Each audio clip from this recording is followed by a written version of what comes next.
Hi, my name is Savannah Pridemore, and today I will be talking about Walt Disney. So what comes to mind when you hear the phrase, the happiest place on earth? You think of Disneyland or Disney World, right? Well, without a man named Walt Disney, we would not have these fun parks that we have today, nor would we have some of our all-time favorite movies or characters. With the influence that he gained from his father and his imaginative state of mind, Walt Disney became one of the most known innovators in the entertainment industry, and this will be explained through describing who he was, what his accomplishments were, and his significance. While preparing for this speech, I read some articles off the York Tech database to get a better understanding of who Disney was and what he did to become so well known. First, I am going to talk about who Walt Disney was, which John E. DeMeglio discusses in his article, Walt Disney.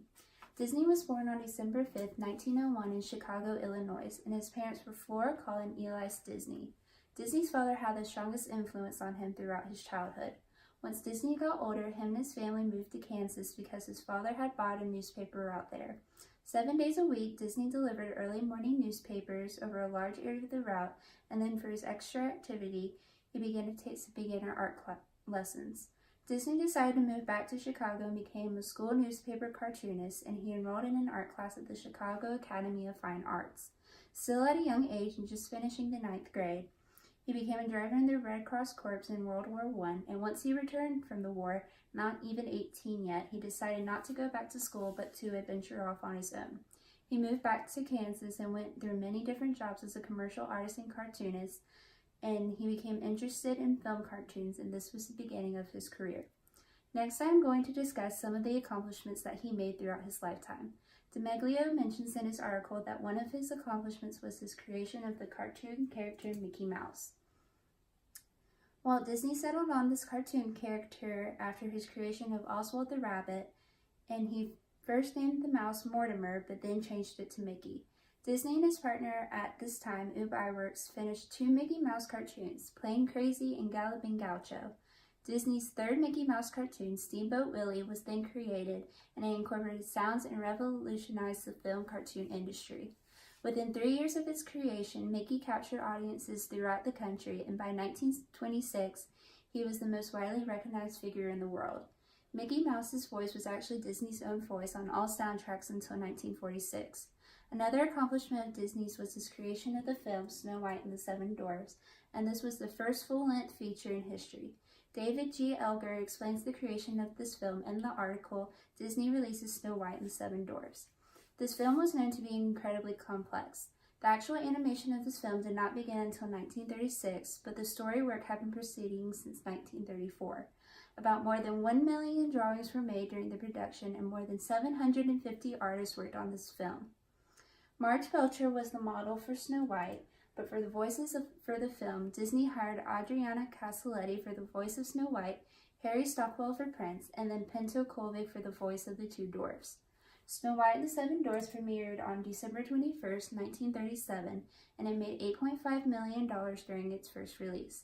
It also received an Academy Award nomination for Best Score, and Disney won a special award for having produced a significant screen innovation which has charmed millions and pioneered a great new entertainment field for the motion picture cartoon. One last accomplishment of Disney's I would like to discuss is his creation of an amusement park called Disneyland, which Larry Schwickertz talks about in his article, Disneyland Amusement Park. Disney was disappointed with existing parks because he saw them as dirty and unsafe.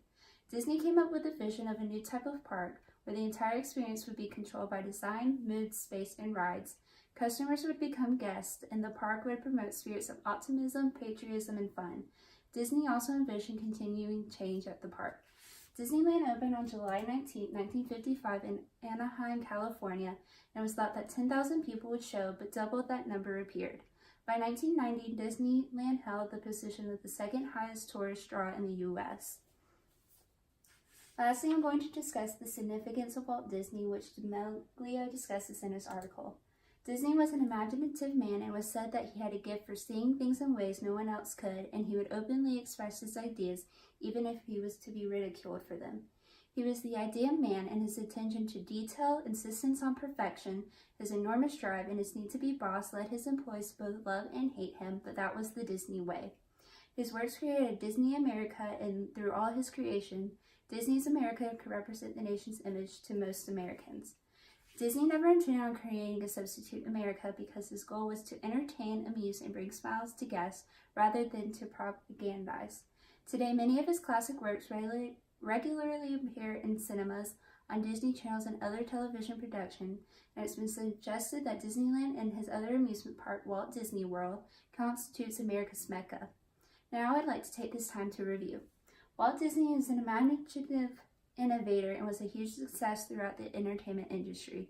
He created Mickey Mouse, Snow White and the Seven Dwarfs, and Disneyland.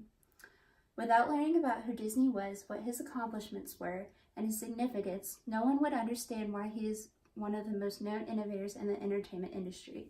I'd like to leave you with this quote from which Walt Disney himself said, and I hope it inspires you just as much as it inspired me. We keep moving forward, opening new doors, and doing new things because we're curious, and curiosity keeps leading us down new paths.